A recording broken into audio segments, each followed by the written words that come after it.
on Sri FM 92.7. My name is Beatrice Adu. The news is also live on Kesmi 107.1 FM and across the world at 3news.com. Coming up in the next 30 minutes.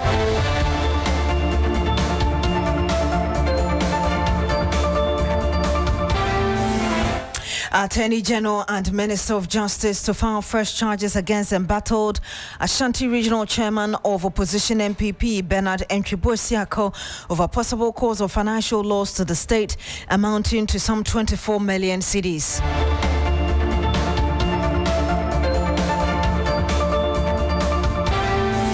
Also coming up, Accra High Court varies bail terms of former CEO of NPA Mustapha Abdul-Hamid and 9 others who are standing trial for multiple offences, including extortion, abuse of public office and money laundering.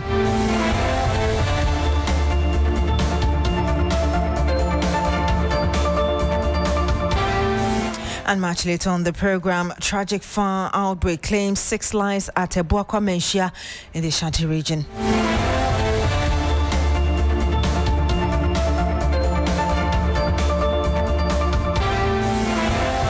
Thank you very much for joining us this afternoon. The Attorney General and Minister for Justice, Dr. Dominic Ayine, has announced that the state will prosecute Wontumi Farms and its directors for alleged financial crimes involving the Ghana Export-Import Bank. Addressing journalists at the Accountability Series, Dr. Ayine said that investigations conducted by the Economic and Organised Crime Office have uncovered sufficient evidence to support charges of defrauding by false pretenses, forgery, and causing financial loss to the state. Our investigations established that Chairman Wontumi had approached Kasama Enterprise, an industrial equipment dealer, and obtained an invoice with a promise to return to purchase the said equipment. He never went back to purchase the equipment. Instead, and this is where the criminal enterprise began, he forged the invoice he obtained from Kasama Enterprise by removing the word invoice and replacing it with receipt. This forged receipt was then submitted to Exim Bank as proof that he had purchased the equipment after the disbursement of the loan facility. Investigations established that Chairman Wontumi did not purchase any equipment and as such could not register any equipment in the joint names of Exim Bank and Wontumi Farms Limited as per the loan conditions, even though funds were disbursed to him to that effect, a contract, but constitute acts of criminality by no means a person than the regional chairman of the then ruling party. In the circumstances and the face of the evidence we have gathered in this investigation, thoroughly conducted by the Economic and Organized Crime Office, we have made the decision to prosecute Wontumi Farms and its directors with defrauding by false pretenses, forgery, and causing financial loss to the state in the sum of 24,255,735 Ghana cedis. The Attorney General also announced that the leader of the Liberal Party of Ghana, Kofi Akpaloo, will be charged with forgery, stealing and money laundering in connection with a cocoa board contract. Following the STR, that is the Suspicious Transaction Report by the FIC, the Economic and Organized Crime began an investigation into the matter. The investigations revealed that Poma Universal Ghana Limited, a business entity owned entirely by a lady called Ekua Poma, was a legitimate contractor that was awarded a feeder rose contract by Cocoa Board. The contract, which was valued at 29.5 million Ghana cedis, was awarded in December 2020. Although the project commenced and an initial amount was properly deposited into Poma Universal Ghana Limited, subsequent payments raised serious concerns regarding misrepresentation, forgery, and unauthorized handling of the checks. Our investigations revealed that Akpaloo secretly incorporated another company, separate and distinct from Poma Universal Ghana Limited, also known as Poma Universal Ghana Limited, but deliberately added H to the Poma. So Poma is P-O-M-A-A, all right, Ghana Limited, which is a company which is owned by Ekua Poma.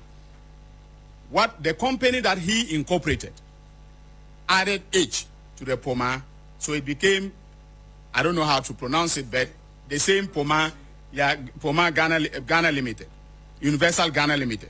But the difference was just the H at the end of Poma. And so after having done this, between December 2022 and June 2024, Akpalu collected 8 checks issued by Cocoa Board in the name of Poma Universal Ghana Limited. That is the original and authentic Poma, totaling 3.1 million. That is 3,169,432 Ghana cedis and 22 pesos, and deposited them into the account of his own company, that is also Poma Ghana Limited with an H at First Bank Ghana Limited. Again, our investigations confirmed that Ekua Poma was unaware of both the existence of the Poma Ghana Limited, that is the second company, and the diversion of the funds until Cocoa Board contacted her in June 2024 regarding outstanding balances on the contract. She subsequently discovered that Akpalu had collected and misdirected the payments without her consent. Ekua Poma also alleged that Akpalu forged her signature on the Cocoa Board contract using her former name, Mercy Owusu, to secure the agreement without her authorization. First Bank Ghana Limited conducted an internal investigations and corroborated the fraud allegations that we have made, concluding that Akpalu knowingly misrepresented ownership of the checks and deposited them into the wrong account. The bank acknowledged operational failures in detecting the discrepancies between the check payee names and the account numbers. The suspects who have been investigated are, first of all, Kofi Akpalu, Poma Ghana Limited, the Poma with the H, and Delvin Akpalu, his wife. That is the spouse of Kofi Akpalu. It's fast becoming fashionable to commit crimes with spouses these days. And you had the Attorney General, Dr. Dominic Ayine, giving us details of prosecutions that are ongoing and the ones he's about to embark on. Let's cross over now to my colleague, Komla Kluche, who's followed this presser for us. He joins us via video call. A loan facility of 18.734 million Ghana cedis, which included a grant component of 6.7 million cedis to him. Now, this offer, according to the AG, was accepted via a letter dated January 23, 2018, and Chairman Wuntumi, seen as the Chief Executive Officer of Wuntumi Farms Limited, and Thomas Antwi Boasiako as a Director of Wuntumi Farms Limited. The offer letter, according to the AG, did indicate that the approval of the medium-term loan facility was subject to the bank's terms and conditions. That the loan offer letter further stated that the loan was secured with 10,000 acres of farmland of Wuntumi Farms at a town in Ashanti Region called Asarinkwanta. Now, the breakdown of the approved 18.73 million Ghana cedi loan per the offer, the AG did indicate runs as follows: that the purchase of agriculture plant and machinery, 3.85 million Ghana cedis, working capital 8.1 million cedis, then the grant staff cost and consultancy fee would run to 6.7 million Ghana cedis. The AG further went on to indicate that in order to execute the project, Wuntumi Farms later submitted a pro forma invoice to the Exim Bank for the purchase of the farm equipment, which included tractors, combine harvesters, corn seed machines, and the Wellington boots. But in the process, the invoice was procured from a firm known as Task Summer Enterprise for the purchase of the equipment in a sum of 4 million Ghana cedis. Wuntumi then allegedly removed the parts that had the invoice, but still had the name of the company, and fixed there as a receipt and submitted it to the Exim Bank. Now, their thorough investigation did reveal that all of these were forged, and he got the money and did not use the money for the intended purpose. This is the explanation of the AG, to which he says they will take him on and will deal with him appropriately regarding the charges they'll be filing by shortly after the Christmas break. We know it wasn't just Wontumi. Percival Kofi Akpaloo as well became the subject matter of investigations by Iyoko. The AG says that they've concluded work in relation to him as well. What are the details, and why is he a subject matter of interest in government's oral agenda? Well, on the case of Kofi Akpaloo, the FIC flagged a financial transaction that belonged to a company which he allegedly had interest in by name Puma Universal Ghana Limited. Now, following the transaction failed, the FIC and then Iyoko began an investigation into the matter. The investigation that did reveal that Puma Universal Ghana Limited, a business entity owned entirely by Accra Puma, was the legitimate contractor that was awarded a Cocoa Board feeder road contract. But Kofi Akpaloo went behind her, allegedly formed a company with the same name but with an age, and got funds from Cocoa Board. The monies were transferred to him in terms of a check, which he paid into his account, which was meant for the lady. But then later on, when the bank did an investigation, they realized that the monies were wrongfully paid. Kofi Akpaloo claimed this cash allegedly, and he transferred it into his own account. But let's listen to exactly what the AG had to say with respect to the explanation on this matter. And you had the Komla Kluche interacting with my colleague Mawina Egbeta on TV3, of course, bringing us live updates, some additional information regarding the Attorney General's press conference under the Government Accountability Series. Now, the Accra High Court has varied the bail terms of former National Petroleum Authority Chief Executive Officer Mustapha Abdul-Hamid and 9 others. Mustapha Abdul-Hamid and the 9 other accused persons are standing trial for multiple offences, including extortion, abuse of public office and money laundering. They have pleaded not guilty and are on a 2 million Ghana cedi bail each with 3 sureties. Per the previous bail conditions, Dr. Mustapha Abdul-Hamid, Jacob Kwabena Amwa and Wendy Newman were to report to the registrar of the court, while the remaining were to report to the registry. All accused persons have, however, now been ordered to report to the investigators in the matter, which is the OSP. A devastating fire outbreak has claimed the lives of 6 people at Abuakwa Manhyia in the Ashanti Region. The incident occurred around midnight on Sunday when the fire engulfed a residential building, trapping occupants inside the house. Among the victims were a 5-year-old child and a 3-month-old baby, deepening the grief of residents in the community. Eyewitnesses say that the fire spread rapidly, leaving little time for escape. Residents who attempted to rescue the occupant were overwhelmed by the intensity of the flames. Personnel from the Ghana National Fire Service arrived at the scene and managed to bring the fire under control, but all 6 occupants had already been consumed by the fire. The cause of the fire is yet to be officially determined, though investigations have commenced to establish the circumstances surrounding the tragedy. The incident has left the Abuakwa Manhyia community in shock, with relatives and neighbors calling for improved fire safety awareness and quicker emergency response to prevent future occurrences. Ashanti Regional correspondent Ibrahim Abubakar will be joining us very shortly.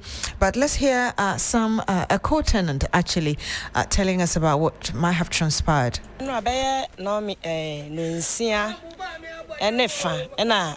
Electricity for dum kania. So amudum no yetete anim ha ya ne ye sister ba ko ye ne wafiri mu ye ne nyina na tete ha no mo enti ebo ba ye no nwotwe ne fa ne kukuru adam seja ye kope ba bi de ye ho ato ti da ho no mo aba ye 11 to 12 mu ho no na me ne adum light almost so into almost so and I'm just a few baba who appear. I think it came monsolio, and if you hire day, yes, and I say, will be a PF ne life. Nti ye pie ya no. Ye nyina wo bisa we ya we, no bisa we ya we ni. Afa ne enhu yes sister wo no. Nti me kra na me start say me frɛ no. Ti ye frɛ na afa wo fra adum tanche honorable by mention summary mind ba ha no mo.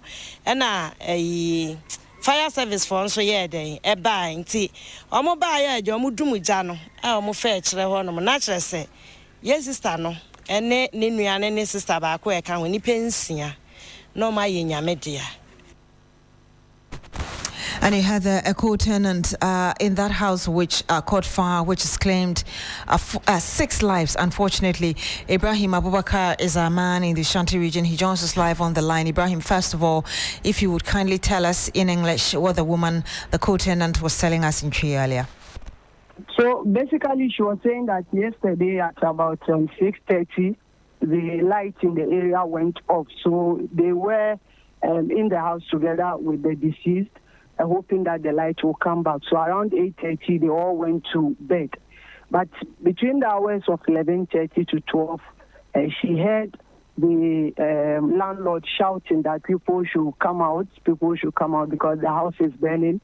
They step out because this is it's 2 boys' quarters. So the tenant who spoke was in the other boys' cottage, and the deceased were in another boys' cottage. So they all came out and realized that with the intensity of the fire, they couldn't do anything to salvage the situation. So quickly, they had to call in the fire service personnel who came in. But unfortunately, before they got there, all 6 people had died. But for them, even when the fire was burning, they thought that all of them had come out, only for them to later realize that her colleague tenant, together with her kids and one of her sisters, that 6 of them, had all perished in the inferno. So, and quite a sad day for them, and most of them, or I'll say the incident has even traumatized a lot of people who are here. The fire service personnel have been here. They have commenced investigation into the matter, and they are hoping to be able to unravel the circumstances that led to the fire. For now, we cannot really tell whether it was the light out and the restoration of the light that brought the fire, but what we do know is that just when the light was restored, the fire started in one of the rooms and consumed all 6 individuals in there. Quite an unfortunate situation, but Ibrahim, if I hear you correctly, the fire service is yet to establish the cause of the fire, right? Exactly. So as we speak, they are here. Even the commander just left. They have begun investigation, but they are just also advising the public that anytime the lights are off, they should try and put out all electrical gadgets, because usually when the lights are restored, it comes with a different power, and that can also spark the voltage fire and cause some of these tragic incidents. Thank you so much, Ibrahim Abubakar. He's Ashanti Regional Correspondent, reporting on that tragic incident just a few days to Christmas. Let's return to our earlier story about the High Court varying the bail terms of former National Petroleum Authority Chief Executive Mustapha Abdul-Hamid and 9 others. Lord Edwasari is our court affairs correspondent. He's currently speaking to my colleague Mawine Egbeto on TV. Special prosecutor, as well as an affidavit in opposition to that application to have his charges struck out. Now, there are no arguments on that front, except to say that some written submissions had already been put there, and so the presiding judge asked them, once she notified them about that application, to vary the bail conditions. Now, all 10 lawyers or defense counsel objected to the grant of that application to vary the bail conditions, but the judge, in exercising her discretion, granted that bail application to vary the bail conditions, in that previously they were supposed to report to the court registrar, which was the first to third accused persons, namely Wendy Newman, Kobna Amwa. They were to report to the registrar, and the registrar was supposed to forward a report after the report came to court, and then the other 7 were to report to the registry. So basically, any personnel at all in the registry. But due to certain privilege, the judge that indicated registrars were not doing that essentially. So the OSP went to file another application to get the accused person to report back to them, since they are the lead investigators on the case. So the judge essentially granted that application to vary the bail conditions and ordered that every Tuesday they should report to the office of the special prosecutor. Now, as far as the application to strike out the charges against Dr.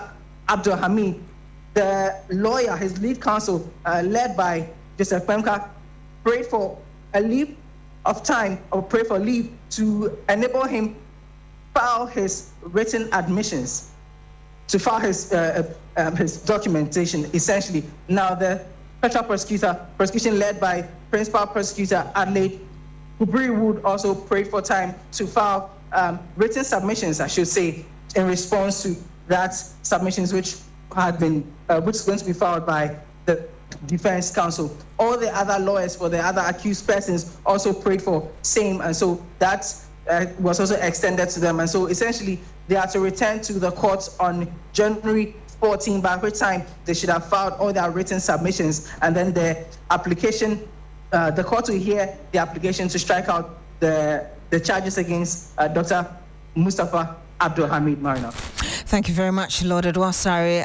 Bring us live update on the High Court varying or altering the bail terms for ex-NPA boss and 9 others.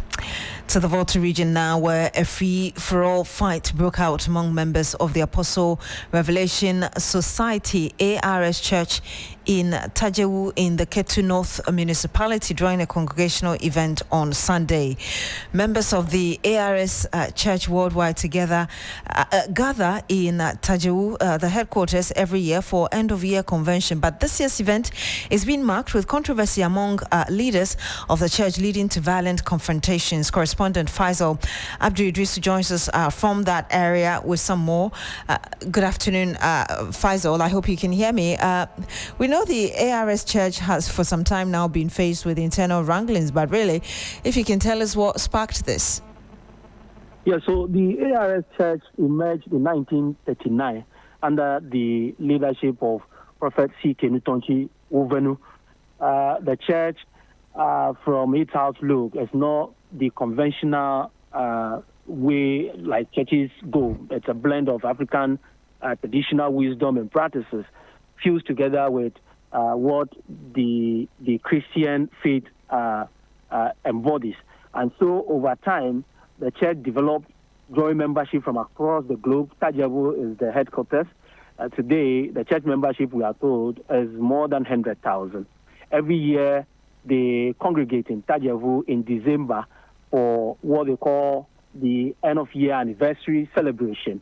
But right after the demise of the founder of the church in 1999, there were disagreements among the leadership of the church, leading to the division of the church into 2. Today, as I speak to you, every year when they congregate here, one side congregates at a different site, another one congregates at the very old site of the church. But the very old site where another faction congregates, yesterday there was some form of chaos in the church, and that stemmed out of the fact that the leadership of the church currently at that side also has issues to the effect that some members of the church are asking Reverend Yenyami, who currently leads the church, to step aside. That, they said, have been done through the executive committee of the governing board of the church, and that also ended in court. The court ordered that he should step aside, but he never did. Yesterday, he attempted to lead church service. Some members of the church protested, and that actually is the reason why we are seeing what actually transpired yesterday. Some people have been injured. I am told police officers numbering close to 25 were there earlier in the morning to engage both sides of the church, but failed to arrive at any compromise or, consensus. Just as they left, then chaos erupted. The 7 people who were injured yesterday were treated as if being discharged and have gone home. As I speak to you, church activities have been disrupted. Even though service is currently underway, a number of people who travel from outside Tajavu to take part in this year's anniversary are departing from Tajavu. Anybody arrested since people are already injured in that chaos? Nobody has been arrested yet. The disgruntled group says they are proceeding to court. They are also going to take any legal action to ensure that what they describe as illegality happening in the church does not continue. But I have with me here a leader of the church who has been speaking on the issues. I want to find out from him quickly. Currently, church service is ongoing. Does that mean camp has been restored and all these issues is over? Not at all, my brother. It is just a retreat. And any moment from now... A retreat in what sense? Yes, as a result of the chaos that broke out yesterday, the disgruntled or those of us who are fighting for the right cause to be done, we are back. We want to see what happened next because we expect the police to take action. They actually came to convince us to pause our protest so that Reverend Nyami will also disperse the crowd, then we can all meet and take decision. But they refused. So we started our protest again. Just when the tax started rushing on us, the police left us. The police left us, and they did what they did to us, which was a very bad incident because we had an agreement with the police to protect us. So that was prior to the yes, before people started arriving here. Yes, we had as part of the preparation towards the anniversary, we asked for police protection, which they accepted to give us. But to our surprise, they came and were rather protecting Reverend Nyami and his cohorts. Now, you say you have retreated.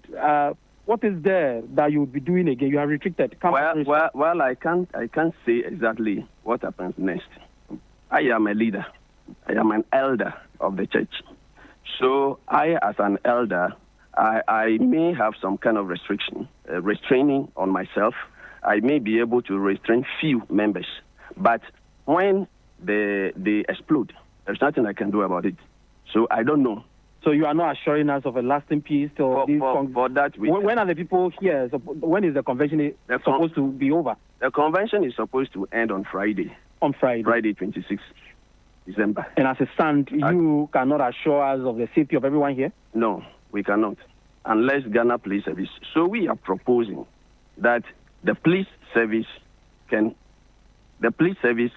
intervene so that none of the functions mount the altar to lead service. So how does service proceed if nobody mounts the altar? We know our doctrines. We know our way of worship. So, and this is not the first time. It has happened on a number of occasions, even the latest in 2023. We'll have to end it here, but that was Faisal Abdu, Volta Idrisu, our Volta regional correspondent, bringing us update from that confusion that broke out in that ARS church. Now, the Minister for Lands and Natural Resources, Emmanuel Amakofibua, has handed over mining operating permit to the Anya and Teleku Bokazo Responsible Cooperative Mining Society Limited in the Elembele district, marking the official rollout of the Responsible Cooperative Mining and Skills Development. The initiative is part of a broader series of measures by the ministry aimed at curbing illegal mining, promoting responsible mining practices while creating alternative livelihood opportunities. And we'll bring you some more on that. But let's hear briefly what the minister said. Every license holder of corporate mining will be required for specific hours of training every year. That's one of the conditions for continuing your license. They are also going to be guided by certain strict rules and regulations on environment, on sustainable mining practices. We are also going to help them with the processing of the extracted materials. You know, often one of the reasons why we get all these problems is that they need to get water to wash some of this. And you had there the Minister for Lands and Natural Resources, Emmanuel Amakofibua. That's it for the Midday News on Shri FM 92.7. My name is Beatrice Adu. Thank you very much for joining us today. Log on to shrinews.com for more news. Have a good afternoon.